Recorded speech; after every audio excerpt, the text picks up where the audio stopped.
Smoke किधर गई?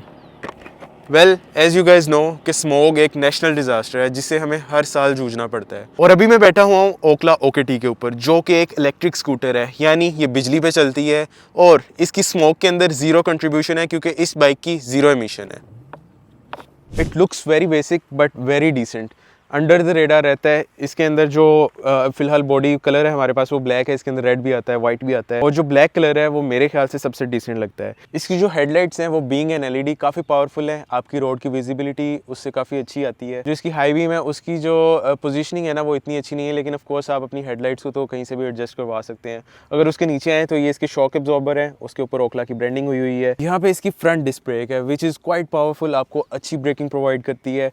उसके नीचे आपके 12 इंचेस के एलॉय रिम्स हैं। अगली अहम चीज़ इस स्कूटर के बारे में इसकी प्रैक्टिकलिटी है। अगर हम इसके स्टोरेज कंपार्टमेंट्स की बात करें तो इसके अंदर 1, 2 और तीसरा स्टोरेज कंपार्टमेंट इसकी सीट के नीचे है। यहाँ पे आप अपने मोबाइल्स वगैरह भी रख सकते हैं, और यहाँ पे इसकी एक चार्जिंग सॉकेट भी है जो कि एवरेज टाइम में आपका मोबाइल चार्ज कर देती है, not very fast not very slow. जो राइट साइड वाला स्टोरेज कंपार्टमेंट है वो थोड़ा सा छोटा है, अगर यहाँ पे आपकी कोई आइटम नहीं आ रही तो वो इस जगह पे आ सकती है। इसका थर्ड और सबसे बड़ा कंपार्टमेंट इसकी सीट के नीचे, आपने की को पुश किए बगैर लेफ्ट साइड को टर्न करना है और ये ट्रंक खुल जाएगा इसका। यहाँ पे आपको इसका चार्जर मिलता है जो कि 72 वोल्ट 5 एम्पेयर का होता है।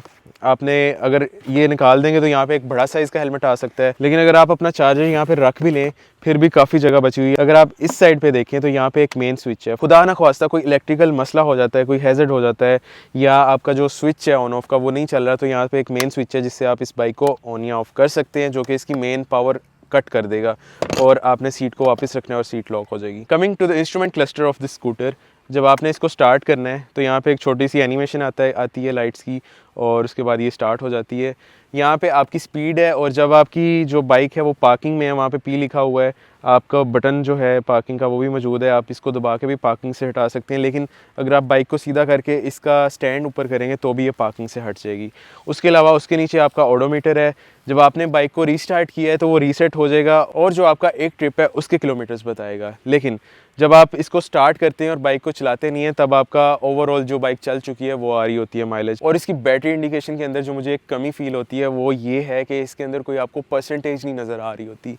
परसेंटेज से आपको आइडिया रहता है कि कितनी रेंज रह गई है, कहाँ पे आप स्टैंड कर रहे हैं, क्या चल रहा है, लेकिन इसके अंदर सिर्फ सेल्स बने हुए हैं 5 और परसेंटेज नहीं है।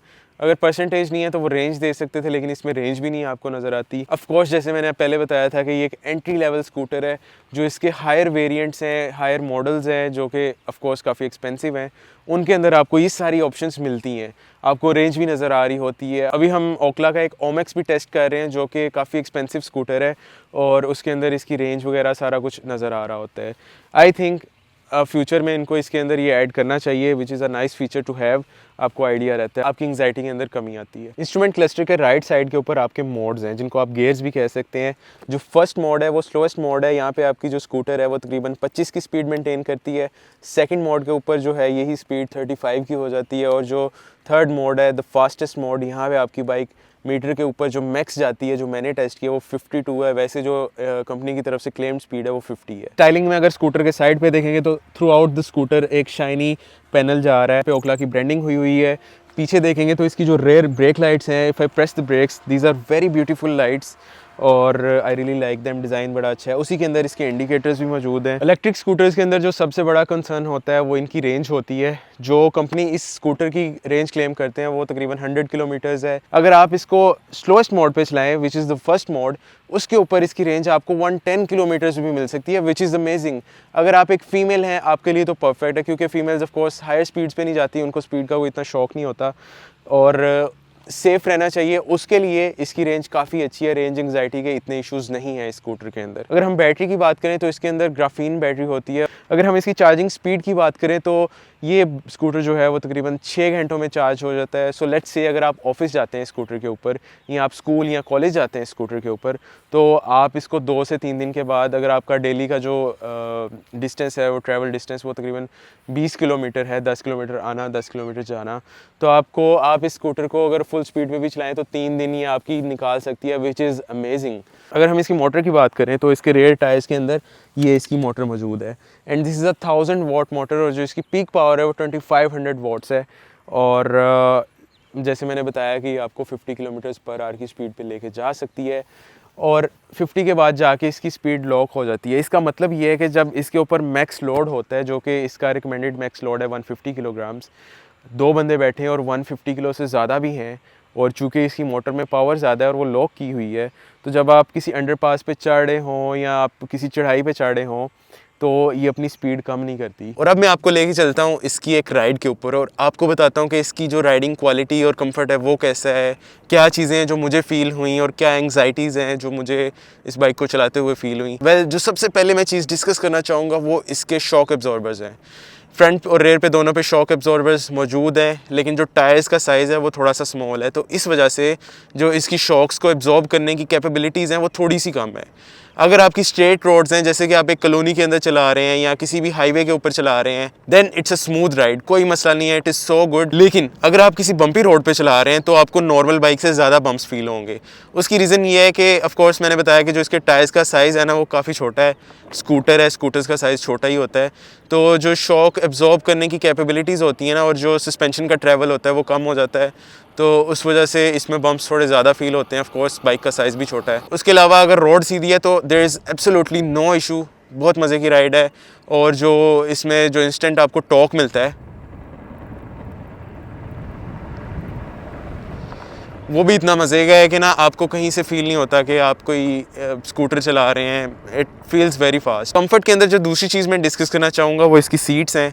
The seats are really good, leather wrapped है और सॉफ्ट है, ना कि ज़्यादा हार्ड है और इतनी ज़्यादा भी सॉफ्ट नहीं है कि ओवर द टाइम वो जो है डिटीरियरेट हो जाए, ख़राब हो जाए। तो quality wise this is good, seat is good और इसके ऊपर 2 लोग इजीली बैठ सकते हैं। इसके जो रेयर पैसेंजर है उसके लिए टेक भी मौजूद है, वो उसकी जो अगर आप लॉन्गर जर्नीज़ पे जा रहे हैं तो वो टेक लगा के बैठ सकते हैं। जो मैं पॉइंट आउट करना चाहूँगा, जो रेयर पैसेंजर है उसके लिए जो फुट रेस्ट है उनकी पोजीशनिंग थोड़ी सही नहीं है। लेकिन जो यहाँ पे सबसे इंपॉर्टेंट चीज़ मैं डिस्कस करना चाहूँगा वो मेरी एंग्जाइटीज़ हैं, जो कि हर किसी बंदे को आ सकती हैं जो इस स्कूटर को चला रहा है। एक तो होती है रेंज एंग्जाइटी, उससे आप सब लोग वाकिफ़ होंगे, और एक होती है स्पीड एंग्जाइटी। अब स्पीड एंग्जाइटी मुझे इस बाइक के ऊपर फेस करनी पड़ी, लेकिन स्पीड एंग्जाइटी होती क्या है? एज यू गाइज नो कि इसकी जो टॉप स्पीड है वो 50 किलोमीटर पर आवर है।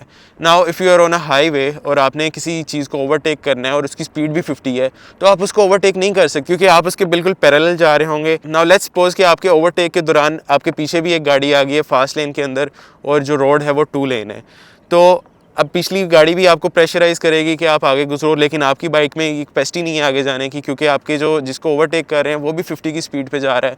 तो यू विल बी एंग्शियस, आप सोचेंगे कि यार अब मैं क्या करूं, पीछे भी गाड़ी है, इधर भी गाड़ी है, आगे ये जा नहीं रही, तो अब मैं क्या करना है। तो उस हिसाब से ये एक चीज़ काफ़ी डेंजरस हो सकती है कभी कभार। लेकिन जब आप इसको चलाते हैं, आप इसको टेस्ट करते हैं, आप इसको कह लें कि 1 महीना चलाएंगे, आपको आइडिया हो जाएगा कि इसका बिहेवियर कैसा है। तो इलेक्ट्रिक स्कूटर हो या इलेक्ट्रिक गाड़ी हो, कोई भी इलेक्ट्रिक चीज़ हो, उसका बिहेवियर जानना बहुत ज़रूरी है।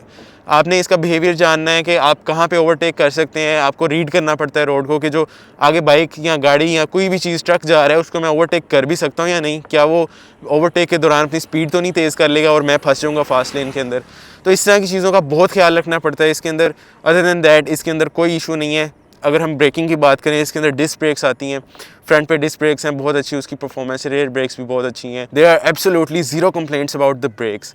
उसके अलावा जो इसकी हेडलाइट्स हैं उनमें मुझे थोड़ा इशू नज़र आया है क्योंकि जो इसकी हाई बीम्स हैं, अभी मैं आपको डिपर मार के दिखाता हूँ, अभी डे लाइट है उसमें तो नहीं आपको इतना नज़र आ रहा होगा, लेकिन जो इसकी हाई बीम है वो इतनी हाई नहीं है, वो बिल्कुल आपके सामने रोड पे ही रहती है, और जो इसकी लो बीम है वो भी उसके आसपास ही है। तो लाइट्स का जो इशू है वो एक इशू है इस बाइक के अंदर। लेकिन चूंकि ये एक टेस्ट यूनिट है, तो जब आप ओखला से अपनी बाइक लेंगे तो आप इसकी हेडलाइट्स को अपने मुताबिक एडजस्ट करवा सकते हैं। उनके एक्सपीरियंस सेंटर के साथ ही इनके जो सर्विस सेंटर्स भी मौजूद हैं, और वहाँ से आप जाके अपनी ब्रेक्स अपनी मर्ज़ी के मुताबिक, अपनी लाइट्स, ईच एंड एवरीथिंग, अगर इसका आपको स्टीयरिंग फील हो रहा है, क्योंकि मुझे इस बाइक में फ़ील होता है कि इसके अंदर ना एक वॉबल है, वो भी आप जाके एडजस्ट करवा सकते हैं। इस तरह की जितनी भी प्रॉब्लम्स हैं वो सारी प्रॉब्लम्स हल हो सकती हैं इनके एक्सपीरियंस सेंटर से। अब राइडिंग के बारे में मैं जो लास्ट बात करना चाहूँगा वो इसका बिहेवियर है ऑन टर्न्स और इसका जो टर्निंग रेडियस है वो।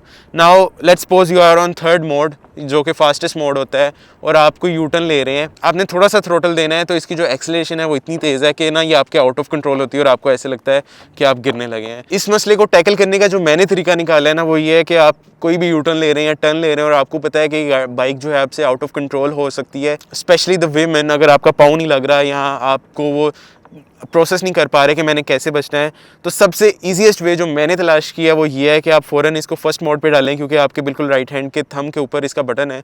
आपने फर्स्ट मोड पे डालना है, इसकी पावर सबसे स्लो हो जाएगी and then you can turn very smoothly, absolutely no issue. और फिर जब आपने टर्न वगैरह ले लिया तो आप इसको फ़ौरन थर्ड मोड पे डाल के इसको भगा सकते हैं।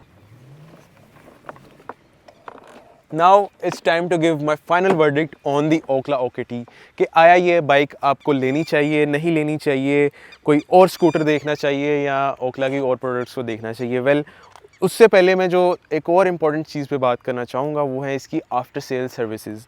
Well Okhla is in Pakistan और one of the latest brand है ईवीज़ के अंदर, और मैं इनका सर्विस सेंटर विज़िट किया था। Quite nice service centre DHA phase 8 के अंदर लाहौर के अंदर मौजूद है, और हर मेजर सिटीज़ के अंदर इनके शोरूम मौजूद हैं, और शोरूम के साथ ही इनका सर्विस सेंटर है। और पाकिस्तान के अंदर आप कोई भी प्रोडक्ट लेके आते हैं तो उसकी जो आफ्टर सेल सर्विसेज है ना वो बहुत ज़्यादा मैटर करती हैं, क्योंकि पाकिस्तान के अंदर 2 नंबरी, बेईमानी और इस तरह के मसले इतने ज़्यादा हैं कि आपको जो इसके पार्ट्स हैं या तो वो बुरे मिल सकते हैं या तो मिल ही नहीं सकते। वेल जो इनका सर्विस सेंटर था दैट वाज क्वाइट नाइस, वहाँ पे इनकी मर्चेंडाइज भी मौजूद थी, इसके स्पेयर पार्ट्स भी मौजूद थे, और इसकी ये टायर्स हो जाएं, इसकी ब्रेक्स हो जाएं, इसका कोई भी बॉडी पैनल हो जाए वो वहाँ पे मौजूद था। और एक और चीज़ जो मुझे फील होती है स्पेसिफिकली इन स्कूटर्स, चूँकि ये फीमेल ज़्यादा राइड करती हैं एज़ कम्पेयर टू बॉयज़, तो मुझे ये होता है कि जो इनकी सर्विसेज है ना वो घर पे आके भी आपको मिलें। मतलब और ब्रांड्स हैं वो प्रोवाइड कर रहे हैं पाकिस्तान के अंदर कि आप कॉल करते हैं, आपकी ब्रेक लूज़ है, वो घर आते हैं आप उनका बंदा और वो आके टाइट कर जाता है। ओखला की भी ये सर्विस मौजूद है। अगर आपकी कोई भी चीज़ किसी चीज़ में मसला आ रहा है, आपकी बाइक स्कूटर जो है वो नहीं जा सकती सर्विस सेंटर पे, आपने उनको कॉल करनी है और जो भी जिन भी सिटीज़ में वो ऑपरेट कर रहे हैं वो आके आपको इसकी सर्विसेज प्रोवाइड कर देंगे आपके डोर स्टेप के ऊपर। So that is quite nice. अब मैं आऊँगा कि क्या ये स्कूटर आपको लेना चाहिए या नहीं, और इसकी प्राइस क्या है, द मोस्ट इंपॉर्टेंट थिंग। जो इस स्कूटर की इंट्रोडक्टरी प्राइस है वो 2,39,000 है, और अगर हम इस प्राइस को कंपेयर करें इसके कंपेटिटर्स के साथ तो मेरे ख्याल से इसकी प्राइस लोअर साइड के ऊपर है। इस प्राइस में आपको स्कूटर ख़रीदना चाहिए। वेल मेरे ख्याल से this is a really nice scooter. जो इसकी बिल्ड क्वालिटी है अच्छी है, सॉलिड है, और उसके साथ जो इसकी स्टाइलिंग है अंडर द रेडार रहती है, लोगों के फेसेस जो हैं आपकी तरफ टर्न नहीं करते। और अगर आप अनटिल अनलेस रेड कलर लेते हैं, जो ब्लैक और वाइट हैं वो अंडर द रेडार रहते हैं। और 2,39,000 के अंदर आपको क्या मिल रहा है, आपको 50 की स्पीड मिल रही है, एक अच्छी रेंज मिल रही है और अच्छी आफ्टर सेल सर्विसेज मिल रही हैं। तो मेरे ख्याल से this is a perfect choice for city ride. अगर आप हाईवेज़ के ऊपर जाना चाह रहे हैं तो मैं इतना रिकमेंड नहीं करूँगा इस बाइक को, क्योंकि हाईवेज़ के ऊपर आपको इशू हो सकते हैं, लेकिन फॉर सिटी ड्राइव या फॉर कॉलोनी ड्राइव और specially for female this is a perfect bike.